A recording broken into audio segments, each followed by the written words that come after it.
Coming up on this episode of the Social Hour, Rdio CEO Drew Larner joins us to talk about the future of music in the cloud, plus a walkthrough of Wunderkit and Twitter's analytics plans. All that and Stitchagram on the Social Hour. Netcasts you love. From people you trust. This is TWiT. Bandwidth for the Social Hour is brought to you by Cashfly at CACHEFLY.com. This is the Social Hour with Sarah Lane and Amber MacArthur. Episode 45, recorded Monday, January 30th, 2012. This episode of the Social Hour is brought to you by Squarespace.com, the fast and easy way to create a high-quality website or blog. For a free trial and 30% off your new account for 3 months, go to Squarespace.com and use the offer code SOCIALHOUR1. And by Netflix. Watch thousands of TV episodes and movies on your PC, Mac, iPad, iPhone, or TV instantly. All streamed directly to you, saving you time, money, and hassle. For your free 30-day trial, go to Netflix.com/twit. Hey, everybody. Welcome to another episode of the Social Hour from Petaluma, California. I'm Sarah Lane. And I'm Amber MacArthur from Toronto, Ontario, Canada. Nice to see you, Sarah. Nice to see you too, Amber. So what's your secret? You look clear today. You look HD or something. Well, I have to say, for everyone watching the video stream, I did get a new video camera, a new web camera, which is an HD camera from Logitech. So I think the quality is also pretty crisp. Although I will say, and this is not for our listeners, but anyone watching video as well, that I also just had my makeup done professionally for another shoot. So that might help too. Look a little different, maybe. It's amazing how even though we're not actually pulling an HD Skype video from you, which actually Skype is capable of doing, but we don't do that on TWiT regularly yet, even just having the HD cam on your side just at the beginning does bump up the quality, though it ends up getting compressed later. Yeah, definitely. I mean, I've been relying on the iSight camera for so long that I figured it was time to kind of switch it up because I was watching my videos back and noticing that they really didn't look that good. So I figured it was time to actually, do something, to improve the quality a little bit. Well, you look lovely. As usual. Thanks, Sarah. So do you. Oh, thanks. Yeah, for a Monday morning, I do my best. But this is a very exciting show. We're so happy to have Drew Larner joining us. If you haven't heard of Drew, he has a pretty important job. He is the CEO of Rdio, and he is here now. Hi, Drew. Morning. Thanks so much for joining us. Yeah, absolutely. Thanks for having me. I've got all my stuff next to me, Drew, because I'm actually an Rdio user, and not only do I access it via the Mac app, which is my chosen way of playing around with Rdio on my computer, but also via mobile. But my favorite is your iPad app. You have the only native iPad app of the streaming music services that I can think of. Congrats on such a nicely designed product. We think it's great too. Appreciate it. Let's talk a little bit. I know this was just in my notes as far as doing some research in terms of what you're doing at Rdio, but would love to talk about how there's a shift in terms of how people are listening to music. I mean, obviously with the iTunes model, which has been popular for years, people are very familiar with that, but then there's more in terms of social sharing and streaming services like this. Can you talk a little bit about this evolution and why do you think that's happening? I think there's two elements to it that kind of go to address the question. Generally, when you look at content and streaming of content versus downloading of content, that shift has occurred in video, certainly, with services like Netflix, where people have gotten over having to actually own a piece of content. I mean, if you remember back in the day, I was in the movie business for 15 years. When I was in the movie business, sell-through DVD drove revenues, and that's gone now. Movies and television have certainly gone that way. Music has not yet reached that tipping point, but we believe that it is going in that direction. And when people use Rdio and they realize they no longer need to download track by track or album by album and can simply access over 12 million songs at their fingertips, that's a dramatic shift and a dramatic change and sort of the eye-opening moment for them.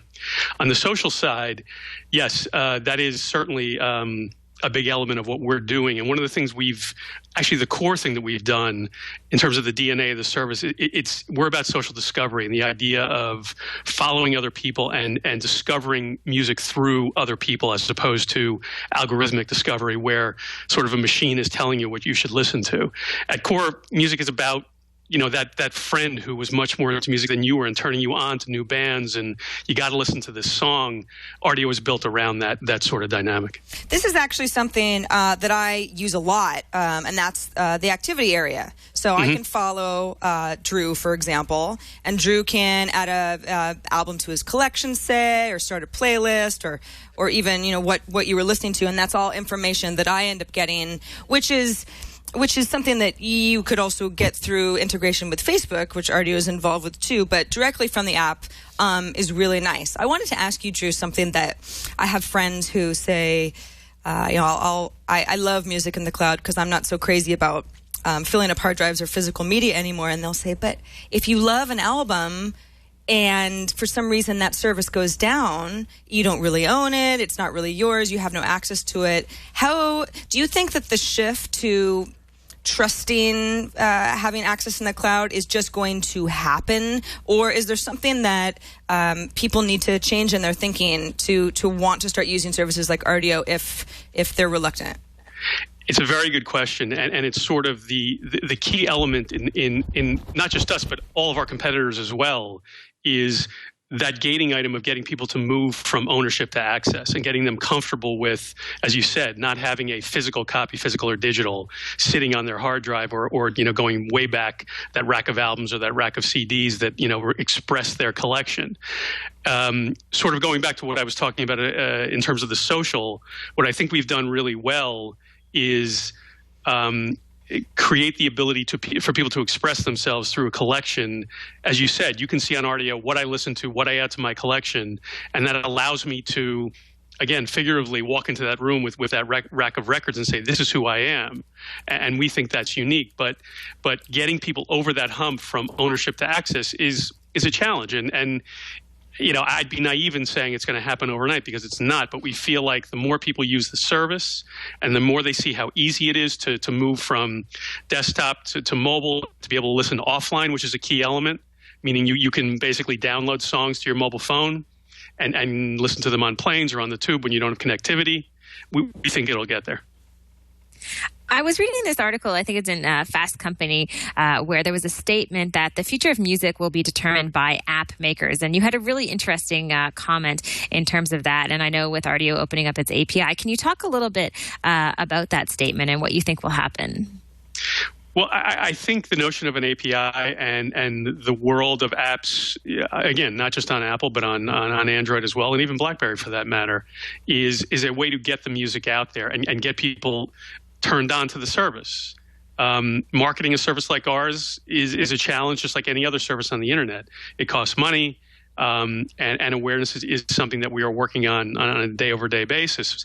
The guys who are out there building interesting apps that incorporate Rdio can only help in basically spreading the word. Can you explain a little bit to people who I have I have a friend who's constantly complaining to me. She's got a real knack for finding like the specific album that's the most obscure of the artists that she likes, that she can't actually stream on Rdio right now. What is going on behind the scenes for people who say, oh, this new album is available somewhere, but it's not available on Rdio? What's going on? What are the deals that haven't been made? Content licensing is something that is obviously core to the service. Without the key elements, meaning the bands that everybody wants to listen to, we can't provide the service that we want to provide. That being said, it's a constant process of adding new bands, adding new albums that come out, licensing new catalogs, and it's sort of been of the moment, the stories that have been out there about certain bands that do not want to be on streaming services. Our goal is to get all that music, but it's going to take time, and there is going to be, there'll be edge cases and also, to be quite honest, mainstream cases like Coldplay, who did not want to be on streaming services, at least initially, with their new record. But my goal and my belief is that over time, as we get to scale and more people use these services, it's going to benefit everybody. It's going to benefit the artists, it's going to benefit the labels, it's going to benefit the publishers. it's going to benefit us, and that's where we're going. But I acknowledge that there are going to be instances where people look for stuff and it's either not available or it's on the service and then off the service, but it's stuff that we're working on, as I said, day over day to improve. In terms of different social audiences, which one is the most important to you now in terms of the different platforms like Facebook, for example? Look, Facebook is critical not just to us, but to, I would say, anyone on the internet who wants to tap into that audience. It's an enormous audience, and it's one that we've been very pleased with the uptake that we've gotten through Facebook. But Twitter is also obviously very important. We have an embedded player on Twitter that people use when they tweet about Rdio, or they tweet about tracks that are available on Rdio and they can play on Rdio. But again, as you know, while Facebook is dominant, there are other social networks internationally that may be more dominant locally. One of the things we're focused on, and we've been very proud of and keyed into over the course of the last couple of weeks, is international expansion. So obviously we're in Canada. We launched in Brazil 2-3 months ago. We launched in Germany and Australia and New Zealand in the last couple of weeks. And the goal is to be in 15 to 20 territories over the course of the next few quarters. And we believe that will just grow and sort of build upon this social discovery, this notion of following people. When I can see what people are doing in Montreal and Sao Paulo and Tokyo and Sydney, that just builds upon itself in terms of this notion of being able to see what people are doing and discovery of new music. I definitely discover a lot of music via Rdio, via Facebook. I mean, I've got my little ticker right there. I can't really ignore it.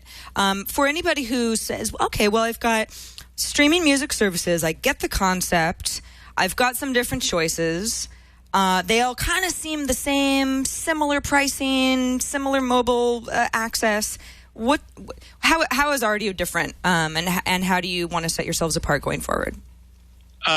Something that I was speaking of earlier. I think the key differentiator is social discovery, meaning that, as you said, these services the price points are the same, the accessibility is generally the same, but it's the experience and the user experience, and we feel we built a superior product. And when you look at most of the other services, they're predominantly search and play. You come on, you search for the band you want to listen to or the album you want to listen to, and you play it. But after a while, when you cycle through all this music, it can get a little overwhelming to try to figure out what to listen to next. Mm-hmm. And we think we've addressed the challenge of what to listen to next really well with what you were talking about earlier, about being able to follow people and see what they've added to their collection or playlists that they've created or music that they've synced to their mobile device. That to me is the core element in overcoming that challenge of the daunting prospect of cycling through or figuring out what to listen to when you have 12 million tracks or 13 million tracks at your disposal. I think that's a really good point. I think that's one of the reasons that Pandora, for other people who have access to Pandora, is so popular. Is there's an element of surprise, like the radio, where you can fine tune what you want to listen to, but you don't have to be thinking about what you want to play next all the time. And Rdio definitely does that for me. Not only can I follow people and then get ideas for new albums and new songs through them, but I can see what a new release is. Yeah, I can't stay on top of any sort of a Billboard chart ever, but I know what's new because I can just look at the new releases in my Rdio app, and it's all really interesting. Some of the artists I haven't heard of, some of them I have. You have recommended areas, so if I've added Tribe Called Quest to my collection, then I get some really good recommendations based on what Rdio thinks is similar. How many people do you have working behind the scenes that helps this algorithm become something that's powered smartly by humans? You're asking how many people work here? Yeah. In general, we're 60-65, primarily all in San Francisco. We have a couple of people in South America, one in Canada, a couple in Europe, a couple in Asia. But we are an engineer and designer-driven company. I mean, if you look at the again, going back to the DNA of the company was founded by the guys who founded Skype, and we have a lot of the Skype DNA, literally, of people who worked at Skype and created this experience. And you can see that it comes across. It's very simple and easy and elegant to use, and we feel that goes a long way towards distinguishing what we do. And one of the things, as you were mentioning, features that I wanted to add to was, in terms of the passive experience you were referencing with regard to Pandora, we have something called stations. So if you go to an artist, whether it be, make it up, Drake or Rihanna or Wilco, you can play a station that is all Wilco music, or you can have it mix in similar artists. And we think, again, as you referenced earlier, passive listening is a key element, the ability to kind of sit back and listen to music that in a radio-like experience, but in a way that's, I think, vastly superior to radio and vastly superior to, the DMCA experience, where you can go back and forth, you can listen to the same song as many times as you'd like, and it's unending with no commercials, no ads, and we think that's a really a key element. What's the ultimate vision for Rdio? I know you touched on this a little bit, but how do you think Rdio is going to help to change the music industry in a positive way? God, there's a lot to that question. I think the ultimate goal, as I said, is to be a global service, and for people to be, engaged in a social way across the globe with people who are in other countries listening to, as I said, Brazilian music, African music, you name it. That's what we think is possible, and that's where we expect to go. Very cool. Thank you so much for joining us. Very exciting. And it's great that you're rolling out to so many countries, because I know that's not always the case with some of these services. Yeah, it's true. We've gotten used to people saying, stop covering these companies that we don't have access to. So as Rdio rolls out internationally, hopefully people will continue to discover that. I think it's pretty obvious. I'm a pretty big fan of streaming music, but Rdio is, it's by far the best looking, and you make it really easy for people to access your content anywhere. And congratulations on all of your social elements. Very important to a show like ours. And thanks so much for joining us. Thanks for having me. All right. That's Drew Larner, Thanks, Drew. CEO of Rdio. Check it out at rdio.com. Bye, Drew. All right, before we get into the rest of our show, a quick reminder that we record the Social Hour live on Mondays, 2 p.m. Eastern, 11 a.m. Pacific. Our website is twit.tv/TSH, and you can email us at thesocialhour@twit.tv. This episode of the Social Hour is brought to you by Netflix. You know Netflix. You love Netflix. All right, well, maybe you don't know Netflix. So let me just pretend that you're new to Netflix. You've heard about it a lot. You think, this might be something I'm interested in, but what does it do? The whole idea is that you can live stream. It's almost like streaming music, except that it's movies and television show content. All sorts of movies and TVs, a whole series. Netflix has a huge library for instant streaming. What's nice about it is that you can stream on your computer. You can stream on your iPad. You can stream on your Android voice. You can stream on your Xbox 360. I could go on and on. The whole idea is that Netflix content can be watched anywhere. And if you start somewhere and you don't finish the movie that you wanted to, you don't have time or whatever, you can always just pause it. And Netflix is smart enough to remember that when you pick it up later on a different device, it knows where you left off. So lots of selections. What you can do is go to Netflix.com and just browse the selection of instant streaming movies. You'll see that it's a real range of new releases, old classics, TV shows. Currently going through Friday Night Lights right now at my house. We're on season 3, and it's a sort of thing. It's so nice to have, because sometimes you just want to watch something. And yes, and Sarah, I should also just jump in. Sorry to interrupt you, but if you have children, because we have Netflix and we have a son who's almost 3 years old. If you have children, Netflix is amazing. There's so many kids shows and movies, and literally, if your son or daughter loves a favorite show, you'll find dozens and dozens of episodes that they can watch it. Not forever, because that's not good, but they can find all of the different content that they love. So really great for families. That's a very good point. I'm glad that you mentioned that, because obviously I wouldn't really know. I usually just go past the Nomeos and Juliets. But hey, if you've got kids, sometimes you will play what works. Netflix.com/twit. If you haven't already signed up, you can get Netflix content for free for 30 days. It is a great deal. If you've already taken advantage of this, you can tell a friend so they can get 30 days free. Just go to Netflix.com/twit to start your 1-month free trial. We love it. They've been great friends of Twit for years now, and can't recommend them more highly. Netflix.com/twit. And we thank them for their support of this episode of The Social Hour. All right, Amber, let's move on to some of the news around the web this week. I think, well, I'll let you tell me a little bit about Twitter. killing Hootsuite. I'm just kidding. Yes. So Twitter has just announced that they're going to be releasing analytics tool within their service. So very exciting for people who use Twitter and want to get more information about their tweets as far as the success of certain links they're sending out and all of that other information. I have to wonder, however, Sarah, what this is going to do to services like you mentioned, like Hootsuite, and even paid services, maybe even like Radian 6. As Twitter gets in the business of providing these analytics, it'll be interesting to see if that hurts some of these other businesses.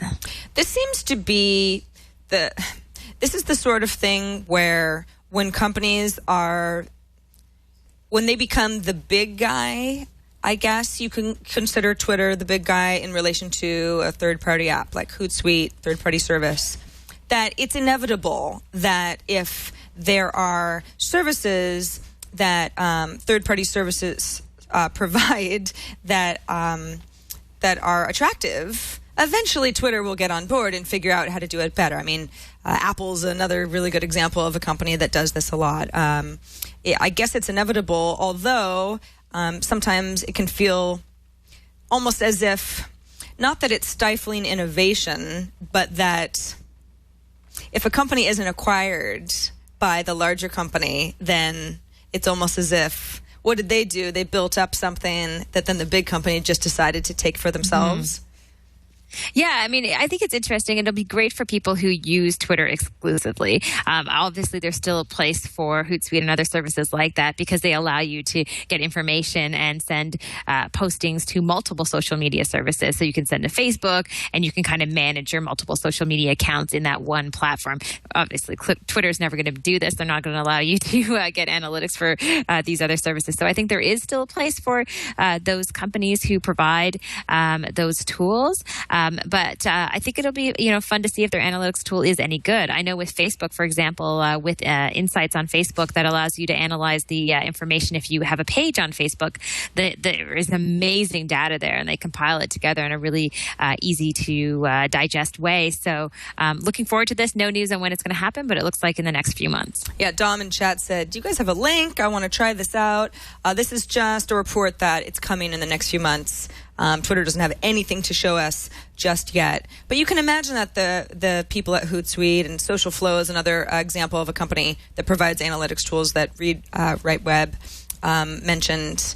You have to assume that, well, I guess you don't have to assume that they're worried because who knows? Maybe they've all been in talks with each other behind the scenes. It's very hard to know with a lot of these emerging technologies who's working with whom and who's benefiting from this sort of rollout.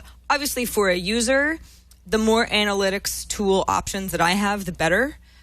Even though I might not necessarily use them as much as somebody else. I like the idea that that Twitter wants to provide this to more people as possible. And I mean, you can also look at Twitter's latest iPhone app that many people hate and refuse to use. It even sent a few of my buddies back over to TweetBot, which is a third-party iPhone app that, for all intents and purposes, they're pretty much the same experience, but it's all in the way of design and layout, and it's not as if Twitter always does everything better in the eyes of its users. So we'll keep an eye on this to see what happens, but I'm excited to try them out. It should be fun to see how they incorporate this into the Twitter interface as well. Now, Sarah, as far as another social platform, Google Plus, and President Barack Obama, it is happening tonight as far as the first Google Plus Hangout at the White House. Should be kind of interesting to see the type of interaction they get there and the feedback and audience as well. Yeah, so anybody who's watching this live, there's certainly still time to catch this. It's 5:30 p.m. Eastern Standard Time. So on the West Coast, I will be, starting up TNT. So I'm not going to be able to even watch this live.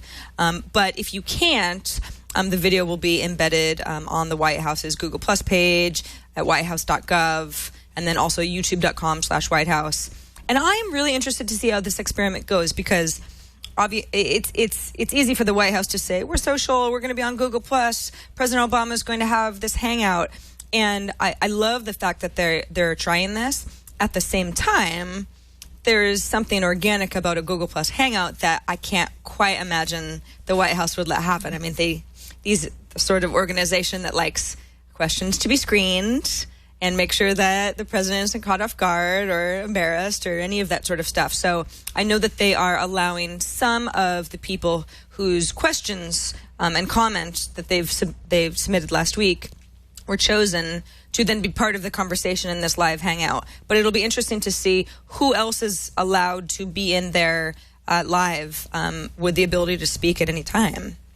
It's not going to be like chat roulette, Sarah. No, it's not going to be like that. That is a good thing. President Obama answering questions randomly from strangers, possibly with or without their pants on. That would be very strange. Yes. But we'll keep an eye on this one. Like I mentioned last week, I think more and more interesting examples of Google Plus being used and in terms of the Hangouts and what seems like would be sort of a spontaneous little tool. I think it's being used in a more organized manner in many ways, and it's pretty phenomenal in terms of the technology. What you can do with a Hangout, and with multiple people, and I think that's just going to get more advanced all the time. So I think it will be less of a casual tool for a lot of people.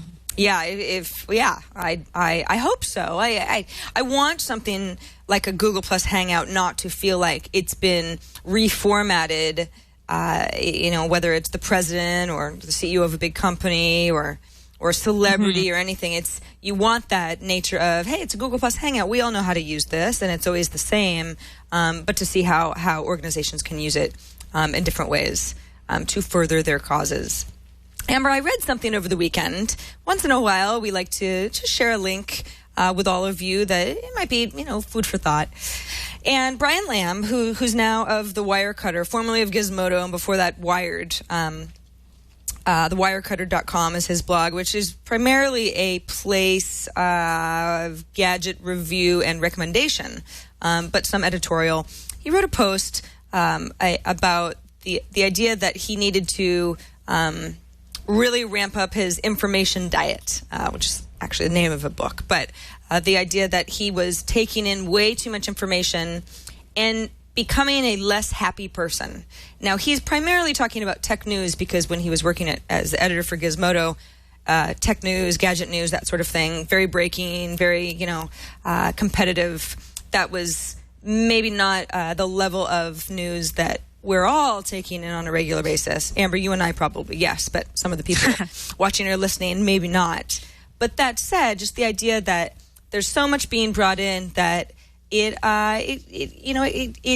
takes up the time that you would have had enjoying a nice long walk or reading a book or taking time to do something else. His solution, and of course it's going to be different for everybody, is cut out reading stuff that is uninspiring. If you find yourself going to, let's say, a blog, for example, on a regular basis, and not only are you not getting anything out of it, but for whatever reason it kind of makes you feel negative or otherwise just, it's not giving you what you need. He says you just got to stop reading that. Also said he stopped even trying to keep current on sites like Twitter and Facebook just because there's no way that he could. And to try would only make him feel guilty because he was never quite reading everything and never quite going back to those articles that he was supposed to have read. And he says on average it saves him about 3 hours a day. Well, wow. 3 hours a day is pretty significant. I would love 3 hours a day. And I did, I don't tell the story because I think that that's what we should be doing. But I do hear this complaint from people who seem to get this side effect of too much tech that makes them feel kind of unhappy, unfulfilled. I don't know if there's I'm comparing myself to you because I know so much about you because you've shared so much about yourself online. So it's just, it's an interesting conversation to have. Yeah, I mean, it's too much information sometimes. I think disconnecting and sort of managing your day in terms of not being sort of sucked into all of these different avenues is a good idea. I know sometimes I find myself, I'll just sit on my iPad and literally just be reading and reading and reading. I feel like, it's just endless. I wish I had more time, but it's good to duck out for a little bit so you aren't so inundated. And Sarah, you touched on something that's kind of interesting. I think there was a report not that long ago that talked about the happiness of people who are using social media sites. And it had said that for a number of people, it's actually kind of depressing to see all of these updates from people and all of this information flow in. And it ends up being a situation where they're just feeling like, are they inadequate in their own lives? And so sometimes too much information can be a bad thing, I suppose. It can be. It's always it's tough for me because for my job, I feel as though, and this might be making an excuse just because I like to be online so much and to be reading about tech, is I have to do this for work. I mean, if I decide to just kind of tune out for a while, then my next episode of Tech News Today is going to suck because I haven't read that story, that kind of thing. So I think it's definitely it's a different path for everybody, but it's important to know that people have various ways of keeping up, but still trying to keep their sanity. And it's always good to read an account of someone saying, this wasn't working for me, and here's what I did to make it better, so that when there is a breaking news story, I'm into it. I'm excited. I don't feel like I've read a bunch of junk stories before that. So we'll have the link to his blog post up at twit.tv/TSH in our show notes for this episode, which is episode 45. But I thought it was worth sharing. It sure is. Now, Sarah, I'm about to talk about sports, so that must mean that there is some really significant social element, because I can't say that I'm that savvy when it comes to different sports. This is about a particular NBA star, and I wanted to mention this because I know there are people out there, there's so many different social media campaigns, and there are social media people who work in this space and are always wondering, hey, I'm looking for new campaign ideas. What are people doing in the marketing space? So the social media campaign that I noticed this past week was from an NBA player who he started this campaign on Twitter. His name is Stephen Curry. He's with the Golden State Warriors. And the idea is that he is asking people to send him videos of their best moves using the game Horse, Horse. I have no idea what that is. And he wants them to kind of share and show trick shots. And once you send in your videos, then you are put into a number of people. There'll be 5 semifinalists chosen. And the person who wins this Twitter contest will then get a personalized voicemail message. So when his friends call, it will be Stephen Curry who actually records the voice message on their phone. So I'm imagining for other sports fans out there, if you're an NBA fan and a fan of this particular team, this would be one of the coolest things you could ever have. So I thought I wanted to share it as an interesting social media campaign from an individual who's trying to push his own brand in a professional environment.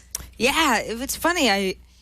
I played a game called Horse on a basketball court when I was a kid, but it wasn't really about trick shots. It was just about trying to make I have no idea. basket. I don't know. So, no, I'm sure I probably played some weird version of it for people who had no basketball talent. But yeah, Stephen Curry, Golden State Warriors. So at least in my neck of the woods, they're the local team. This is great. I think that most of the examples that we've seen lately of sports figures trying to get attention online and get people to be interested in them and have a little fun and be a personality online seems to go over really well. I think a lot of sports figures, to me, I mean, they kind of are like machines because you don't ever see them when they're not performing physically with a goal in mind. So, you just don't want them to get hurt and you want them to do well. And that's, of course, not what everyone's about. I mean, that would be like saying that we didn't have lives outside of our workplace. So I always feel that it's a good feeling to know a little bit more about these people. And you got to get a sense of their personality. And, if you were a big fan, this would be awesome. Yeah, it's very cool. I wonder, though, at some point, Sarah, if there'll ever be any type of backlash with individuals within, whether it's an organized team or within a company, who create a social media profile where it's all about their own personal brand and not so much about, the team at large. I don't think this is that particular situation, but it's interesting because you see this within companies. We talked about a lawsuit a while ago where that individual within a technology company, I believe, he had created a Twitter persona that really was bigger than his company's persona, and then he took all the followers. And so I don't know if you have to walk a fine line. Maybe not if you're an NBA star, but if you're an individual, it'll be neat to see as people develop those personal brands how that kind of evolves, and if there is any backlash within an organization. Yeah, absolutely. person who comes to mind from a team that I love, Brian Wilson, famous pitcher, guy with a big beard.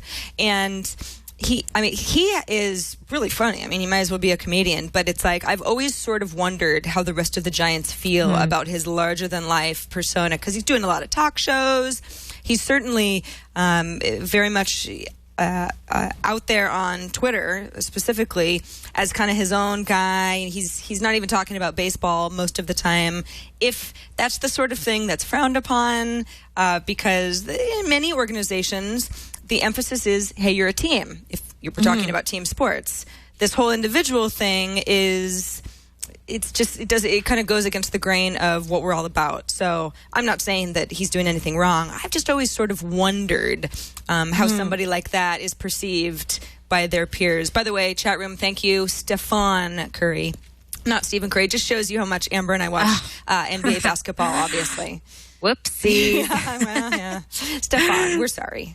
I hope you Sorry win. about that one. I'd like to say I knew, but not so much. Now, Sarah, for our spotlight this week, I'm super excited to hear you talk about Wunderkit, because I feel like, I've seen a few tweets about Wunderkit. I see people talking about it more often. So are you using it? What's it all about?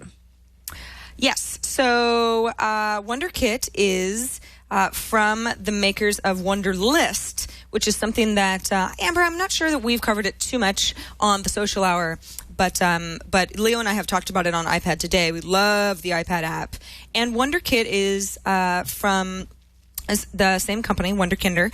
And the idea is it's a web-based, task-based solution. Chad, if you want to pull up my screen, I can show you a little workspace I had set up here. If you see, and I won't go through this in too much detail because we don't have too much time. It's a pretty robust program, but the idea in a simple nutshell is you've got workspaces that you create for yourself, like a personal workspace. Other people can share their workspaces with me. Leo already has. I can choose a workspace called the Social Hour, and I can invite Amber. So if I just go ahead and click into that, the idea is that here's our workspace dashboard. So I've created a show, or I've created some notes, like we have talked about getting Jeff Jarvis on the show, and I wanted to remember, oh yeah, we need to do that. So I can add that in as a note. Amber, you then, since you're invited, can then comment. We can have a conversation about it. I can, if I want this workspace to be public, which I decided to, why not? I can share public updates with people who choose to follow this workspace. So there is a social element in that.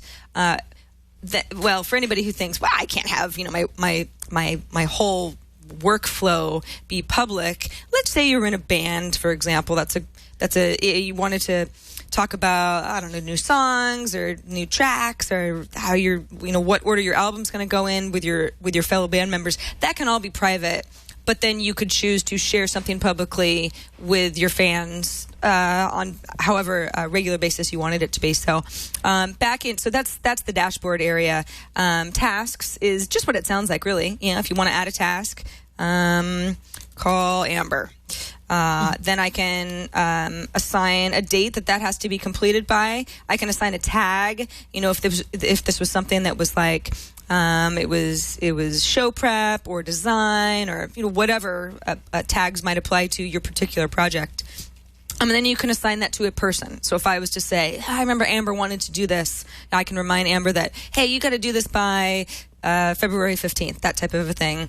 And then there's a note section where it's a little bit more free form. And this looks like, anybody who's familiar with iOS, the Notes app, where you can just kind of brainstorm. It doesn't have to be free form, but it can be as free form as you want it to be. Just an area where notes can be added that maybe they don't need to be put together in a task-like way. It's just a little bit more, I got to jot down this stuff so I don't forget it. So in a nutshell, again, and I've just gone over just the very general ways that you can put together a workspace. It's a way for either two people or hundreds of people to collaborate on projects. And what's kind of cool is that the folks who've made Wunderkit, they're based in Berlin, actually, or some of them anyway, have made a lot of their collaboration workspaces public.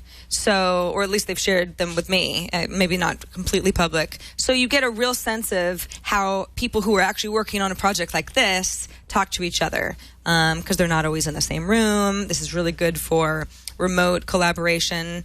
I'm not sure, Amber, that this would be the perfect solution for us, just because we've gotten so used to talking to each other via email or within Google Docs. So it's not a solution that is necessary by any stretch, but I think a lot of people, especially if you're in a task-based workspace and you have to keep track of who is doing what when you're working on a larger project together, it could really come in handy.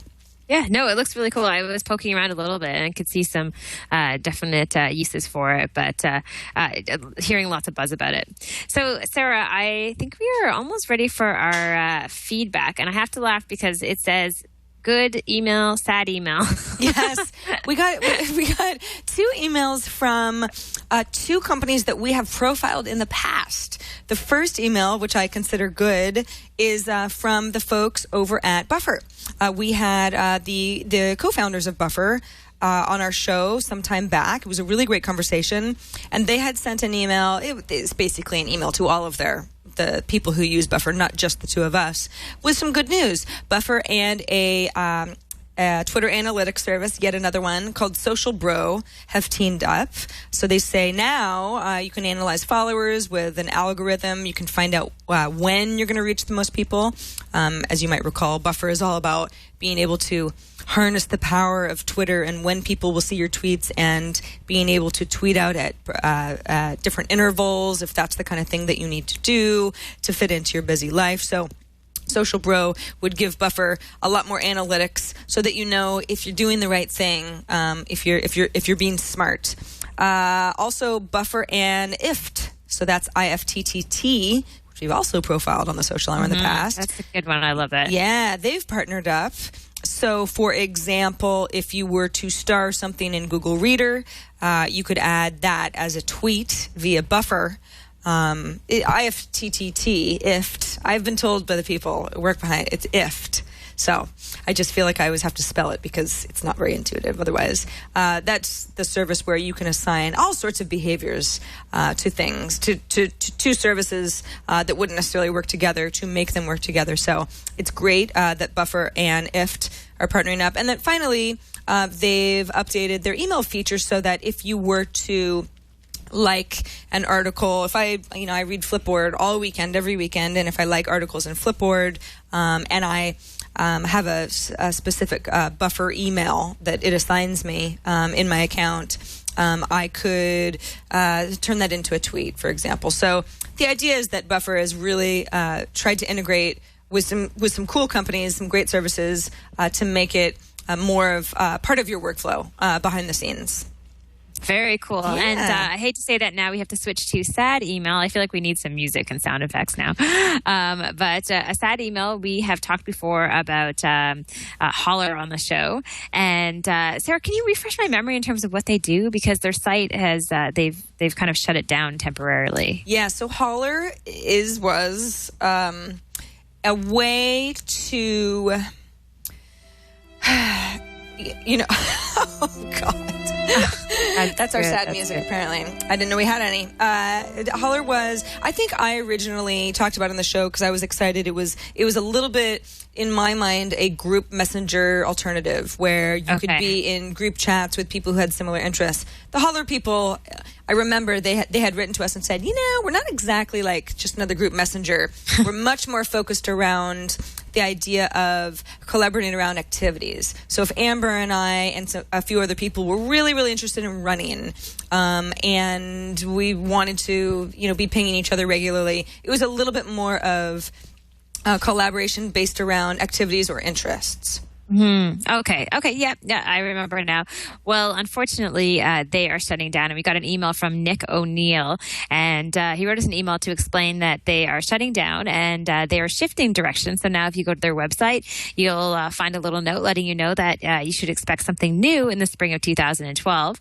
Now, I think in Nick's email, the thing that stood out the most for me, which is really good advice for people who are starting up their own companies, is that he says in previous experiences, he's learned that it's good to fail quickly.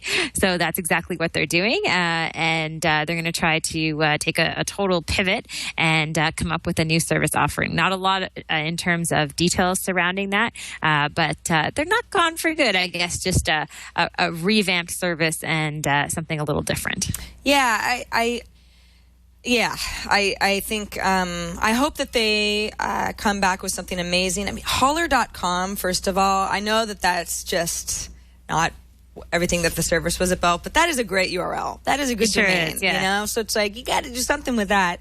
I think Nick O'Neill, in an interview I read, that he paid about $50,000 for that. So I don't know if that seems like a lot. To me, it doesn't seem like that much for something that could be an amazing brand. Yeah. Turns out that Holler, in its form that we knew it as, it just wasn't it. And that's sort of, I think that we're going to see a lot of these types of companies. Not that Holler wasn't doing anything amazing, but it's a very crowded space. Not everybody can rise to the top and keep that user base. It's so competitive now.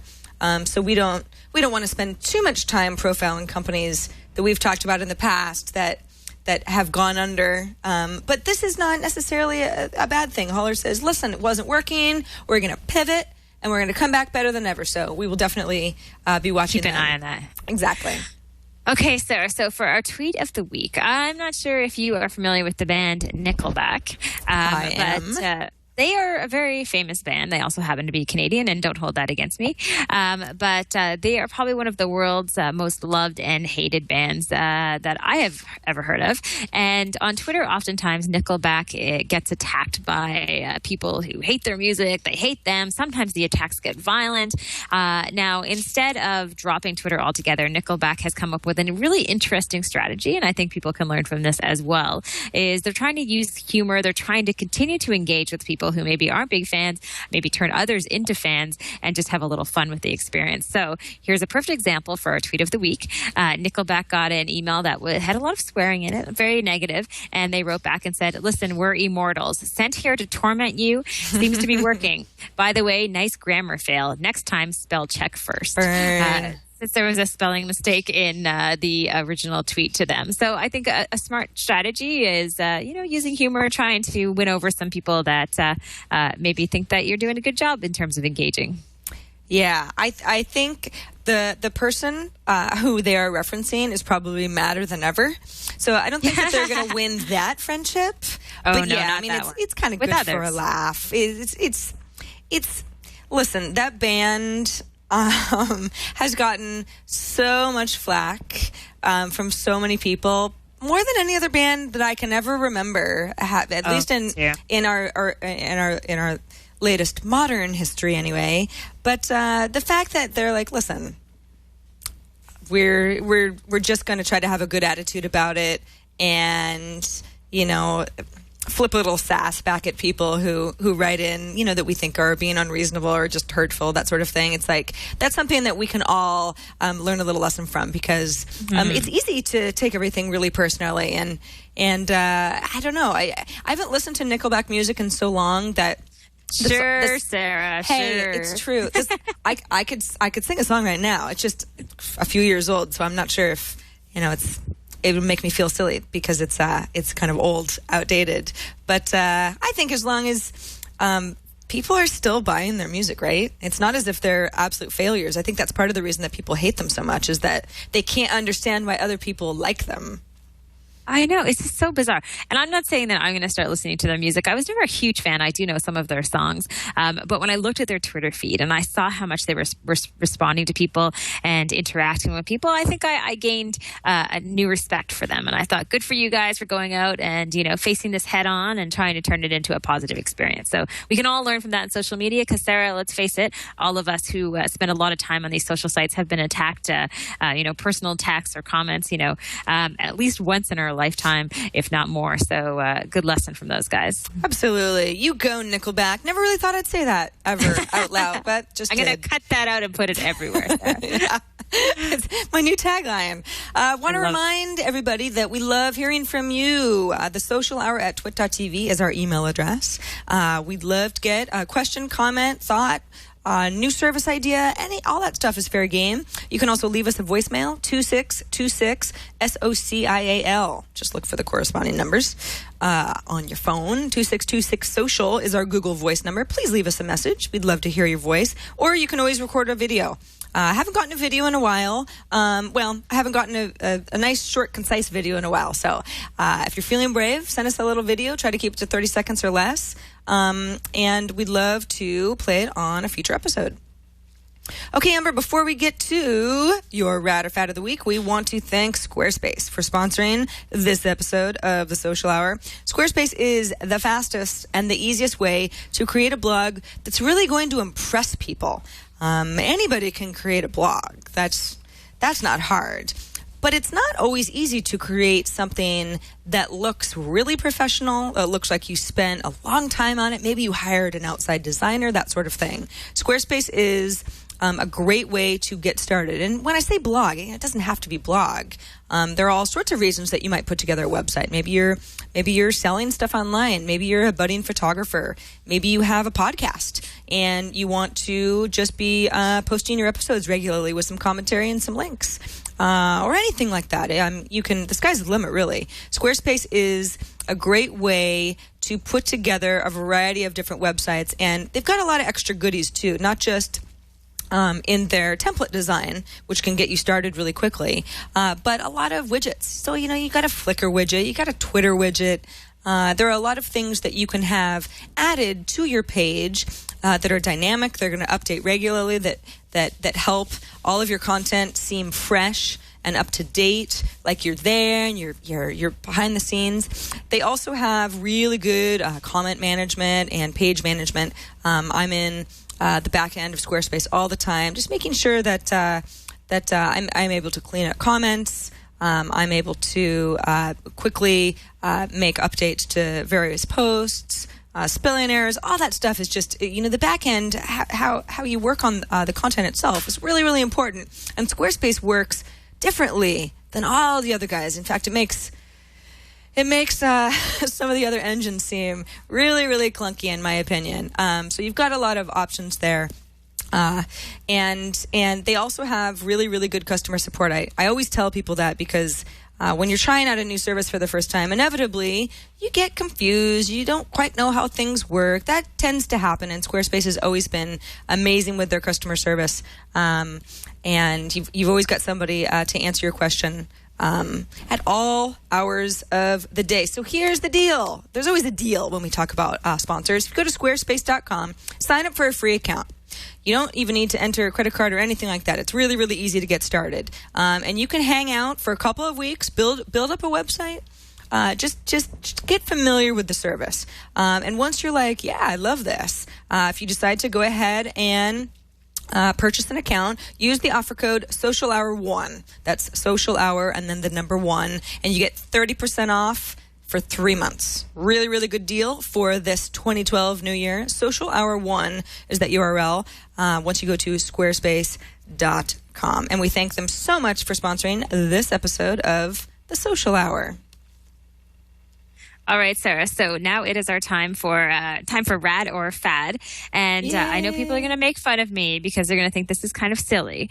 However, I wanted to share a service called Stitchagram. I found this on Shiny Shiny, which I find a lot of Rad or Fads there. They have some really good stuff. And the idea behind Stitchagram is that you log in with your Instagram username and password, and then you can create a pillow using your Instagram photos, either 4 big photos or I think there is about 12 or 16 photos. And there's these little handmade pillows that are very creative and very cute. And I think that they're rad. Amber, I want to laugh at you just because, you're sort of asking for it. But I think they're rad, too. I think this is such a good gift. Not so for cute. Yes, exactly. It's like so for myself, I would absolutely do a montage of kitty photos. I'd love that. What a conversation piece that would be, because people would come over to my house and go, "Oh, Sarah, did you really do this?" Those aren't my kitties, by the way, but it's probably along the lines of what I would do. Or your kid. Think of a great gift for grandparents, or maybe you went on a trip with your girlfriends. or your guy friends, or both, and you took a bunch of pictures of Mexico, and that would be just like a neat little, like a thank you gift if it was for a bachelor party or something. I could go on and on. I think this is great.